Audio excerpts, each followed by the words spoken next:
Okay, so this video is coming to you from a wonky chair in my back garden. I've come out here because this video is about happiness, and I'm going to try and make it as concise as I can, although I do tend to ramble when it comes to this type of thing, so please forgive me if I go off on a bit of a tangent. So, it's raining and I like being outside when it rains because rain makes me happy, and so this video is about playing on the things that make you happy in order for you to be the happiest you can be. I mean, happiness is not a choice, I don't believe. If you have depression, if you have things that make you not happy in general, I mean, everyone can't be happy the whole time. We wouldn't be human if we weren't happy the whole time. And there is a kind of beauty to pain, and I think, you know, feeling nothing is worse than feeling pain, and obviously I don't know, I think people a lot of the time would rather feel pain than feel nothing, and obviously it's best to feel happiness. So okay, that was already rambly, but I'm just going to talk a little bit about how some tips that I've found through experience, things that assist me in being the happiest person that I can be in any situation. So I hope this helps in some way. I had a couple of video requests to do videos on how to help body image and various things to do with, you know, dealing with mental illness and stuff. You know, I had requests for things that both I have and haven't experienced myself, and I wanted to be able to do that justice, so I've put it all into one sort of video that I think covers everything that I was asked about. So I'm going to start off with what I'm wearing in this video. I'm wearing clothes that are the clothes that make me happy. I'm wearing my red baseball cap, which, although it's new, I haven't worn it to college yet because I was scared people would laugh. I've had people make comments about what I wear before because what I wear isn't exactly staple, and I'm becoming okay with that. But I want to be able to have the confidence to wear my red baseball cap because I like it, and so I'm wearing it in this video because it makes me happy. Same with this jumper. I have a lot of memories attached to this jumper. I got it in Italy, and it's something that makes me happy. So my first point is, although it's difficult and although it's something that can't always be done, try to do things that make you happy and not think about what, you know, other people are going to say about the thing that makes you happy. If you want to rant about Harry Potter for 4 hours, do it. And if a person tells you to shut up, you tell them no. Okay, if you don't want to listen, then don't listen, but I'm still going to talk about it because it makes me happy. And I know these things are kind of I'm going to end up probably contradicting myself a million times in these videos because it's so difficult, because in every situation it's different. But you need to start doing things that make you happy as a person, because starting the happiness that you're going to feel needs to start from you, and it needs to start with things that are directly personal to you. So, and although that sounds kind of selfish, putting your happiness first is something you're going to have to do in life, because if you put everyone before yourself, then you're going to end up feeling really lonely and like you're second best, and that you don't have anyone that's going to put you first, and so you need to put you first. So that was kind of a couple of tips in one. I mean, sorry, the audio is going to be weird because we're in the middle of a kind of thunderstorm, but you know, so that was kind of 2 tips in one: putting yourself first and your happiness first, and also learning to be accepting of what makes you happy and making sure you do that.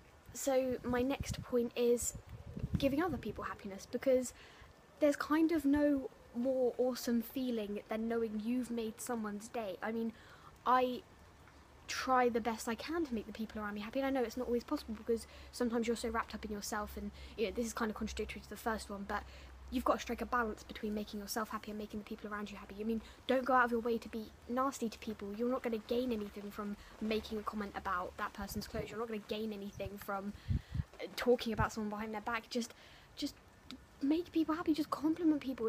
Be truthful if you feel, you know, and be honest with people. If you love someone, go and tell them you love them. If you don't like how someone treated you, tell them you don't like them, how they treated you, but don't go like bitchy about it. Say to them, this is the problem I have, can we talk about it, can we resolve it? And that's how you're going to achieve the happiest outcome. So there's things like this that you can do to improve your day-to-day happiness, even when it might not be possible for you to be fully happy because of some things that are going on in your brain, some chemicals that are happening that you can't change.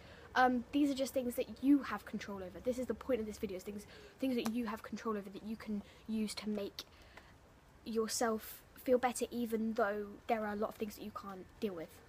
Now this kind of reverts to a point back that I made in the first part of this video, in that a lot of the time with mental health you feel like numbness, and that's worse than feeling pain, because you can't feel anything and it makes you feel subhuman. It makes you feel like you're not a person, because being a person is being able to feel things, and that's one of the amazing things about the humanity and about being, you know, this body that can feel things, because it's kind of awesome.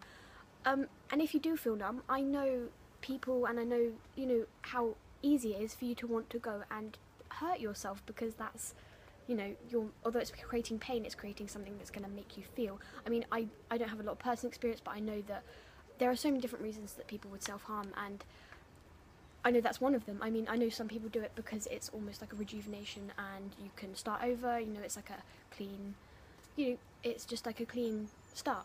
And I understand that, and I know that it's tempting, and I know that anything you can do to make yourself feel something it looks like kind of a way out, it like a release, and say, oh, okay, finally I can be a human again. And what I would say is trying not to do that. I know sometimes it's unavoidable, and I'm not going to say stop doing it now because you're a bad person. That doesn't make you a bad person, it makes you a normal person who just wants to feel like a normal person. It's not something as subhuman as everyone seems to make out that it is. And I think it's a shame that there's so much stigma around it, because it's something that people have urges to do, and there shouldn't be this much. If you see someone with scars, it shouldn't make you feel like, oh, okay, well, they've got issues. It should make you feel they're a human. What can I do to help them be a human? Like, you know, it's hard to explain. Okay, so it started raining really heavily, and I thought I was safe underneath this tree, but the precipitation decided to start, you know, the whole infiltration thing through the leaves that happens, and I didn't really think about that, so I was getting kind of dripped on and my camera was getting a bit wet, so I'm reverting to holding the camera now, which is not ideal, but I'm just gonna go with it for now because of the weather. But going back to my point about the whole human thing, with self-harm especially, it comes down to, with the stigma of it, it comes down to something imagining people complexly, and it's something that John Green talks about so much, and I find him so inspiring when he talks about it. I met him like yesterday, and he mentioned it in when he was getting questioned, and he explains it so beautifully, and a lot more beautifully than I could ever explain it. But it comes down to imagining people complexly, and that, I think, assists in your own happiness, because when you can realise, I mean, you can never imagine someone as exactly how they are. Everyone is a 2D person unless they're like your best friend or someone that you really know. Someone in the street, you look at them and they are 2D. You don't know their story. If you look at someone in the street and you see them with scars, and you automatically assume stuff, or you feel a kind of, not prejudice, but if you were going to ever be the type of person to make a comment on it, or you know, any of that sort of stuff, you've got to think that is a complex human being, and they have reasons. You are in no fit state to judge that. And coming back to the happiness, that's not only gonna make them happy that you haven't commented on it, it's gonna make you happy because you will be a better human for it, I feel. My next point is, I think, of utmost importance, and that is, it's okay to be in pain, and it's okay to feel sad, and it's okay to feel nothing. It's okay to feel sad. It's okay to not be happy. You don't have to be happy all the time. And I know I said that at the start, but I think it's so important, because although this video is hints and tips on how to be happy, you don't need to try a lot. Like, sometimes the happiest you'll ever feel is completely unexpected. I had an experience recently where I just kind of felt the happiest I think I've ever felt in my life, because stuff happened in quick succession and it was all just crazy, and I was like, I'm so overcome with emotion. And although that led to a massive crash where I just felt like, okay, never gonna feel anything again, I exhausted all of my supply, I'm pretty happy in this moment now. I had an awesome dance today. I did really enjoyed it dance day. I worked hard and I'm wearing happy clothes. I just ate pizza, so I'm pretty content. I mean, I wouldn't say I was ecstatic, I wouldn't say I'm, you know, the happiest I've ever been, but I'm content. And the most important thing is that, you know, it's okay to feel like bad, it's okay to feel upset about stuff. Like, don't think that you're not allowed to. And if you're watching this video because you want to be happy all the time, it's not going to happen. But this is just stuff that I hope will help you if you are struggling with sort of the levels of happiness, where it's like the stuff that you have control over. I completely understand that we don't have control over half, you know, 90% of the stuff that happens to us, and it's really difficult because that 90% of stuff can make you feel like shit. And so maybe that 10% of stuff that you have control over, this might help you to gain control over that, and that's what I'm hoping for. That's like my aim with this whole thing. So just, it's okay to feel sad about stuff. It's normal, fine. If you feel like that all the time and you never feel happy, then there's a bit of a problem, because you deserve to feel happy. You are a human and you deserve happiness. Everyone deserves happiness. Yeah. So I'm going to try and wrap this up, because I know this has been a complete mess and ramble stuff, and I should plan these sort of videos, but I don't, because I tend to just sort of spew out stuff and thoughts come to me and then they disappear, and I just big mess of stuff.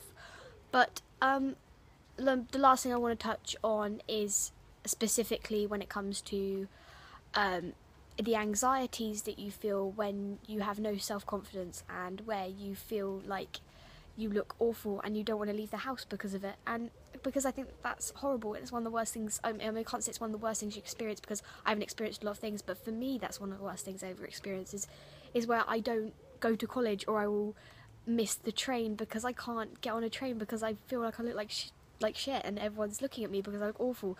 And I know people that, it is horrible, because you end up missing stuff that you don't want to miss and that you can't miss, missing college, missing your education. And I know it's horrible. You wake up in the morning and you're like, I can't physically leave the house looking like this, because it's horrific. I mean, and I need you to know that you probably don't look as bad as you think. Like, you really don't at all. You think that you look so much worse than you do, and everyone has something beautiful about them, I believe. And even if you can't see it, other people will see it. And this is something I've learnt recently, because people that know you will always be able to say, oh, she's got this light that comes on in her eyes when she talks about something that she loves, or he smiles so much when he sees something that makes him happy, and it's like the most attractive smile. Or there's something about everyone. There is something about you that is amazing, because everyone's amazing. We're all humans that have somehow been formed from cells and stuff, and we are here and we're doing amazing things, and we are feeling stuff, and we are being educated, and there is so much amazing stuff, and everyone has something beautiful about them because of that, because just by being alive you're a beautiful creation, and you are lucky, because the chances of being alive are actually small. And if you're considering making yourself not alive, then re-evaluate. And I know sometimes it feels like you don't want to be alive, and if you do these things that you have control over, then maybe you'll become happy enough, just for a little while at least, that you can think about the things that make living worthwhile, and think about the things, I'm sat out here in the rain because I love rain, I love thunderstorms. I think there is something so amazing and beautiful about the sky opening up, all this precipitation falling to the ground. It makes things like damp, and how there can be lightning and thunder, and I think just everything is just amazing. There is beauty in everything. That's my main point. There is literally beauty in everything, and you've got to stick around to see it, because there were stuff that will get better. It's really interesting. I take ancient history, and literally just last week we were looking at something in Herodotus, and we're looking at sort of like Cyrus and that era, and we were looking at how happiness was viewed. And it's a conversation between these two men, and one is saying, you can only say that a man was happy after he's dead, because he could be happy right now. He could be happy in the sense that he has a strong offspring, he has wealth, he has power, but until he's died, and it depends on the way he dies, you can't say that he's happy. And I thought this was a really interesting way to look at it, because, and I kind of disagree, and most people think it's a very strange way to look at happiness, but the guy who he was talking to, in telling his theory, the guy was like, well, I'm really happy, I think I'm the happiest guy ever, like, I've got wealth, I've got power, I've got a good army, I've got good sons. And then a couple of weeks later it all came crashing down for this guy, and he died horrifically and all this stuff, and you think, and that kind of, Herodotus in a way was kind of trying to say that kind of proved the point, I guess. I mean, you could look at it in that way, that Herodotus was saying, oh, well, look, the guy thought he was happy, and then, all that shit happened.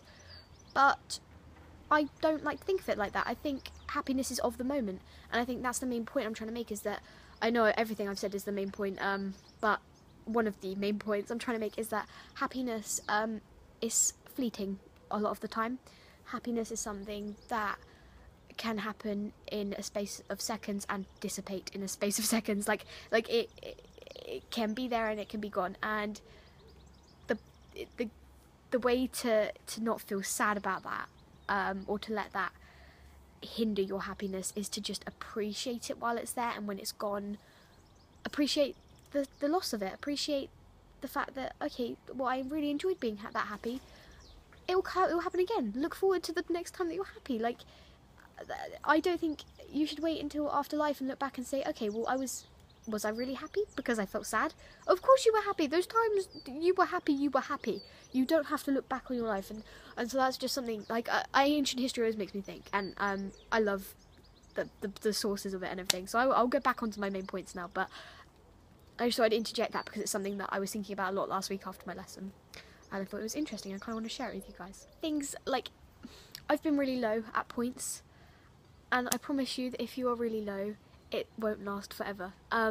John Green, I think, is such an inspiration, because when he was 20-something, he was severely depressed, and he quit his job. His boss wouldn't let him quit because he knew that he had so much potential, and he said, no, take some time out, sort yourself out, and come back. And I look at him now, and he's made it in every sense of the word. Not just that he's successful in that he's got this beautiful family, and he's got people that love him, and that's making it. And if you told him when he was 20-something that was going to happen, he probably wouldn't have believed you, because he felt so awful and he didn't want to do it anymore.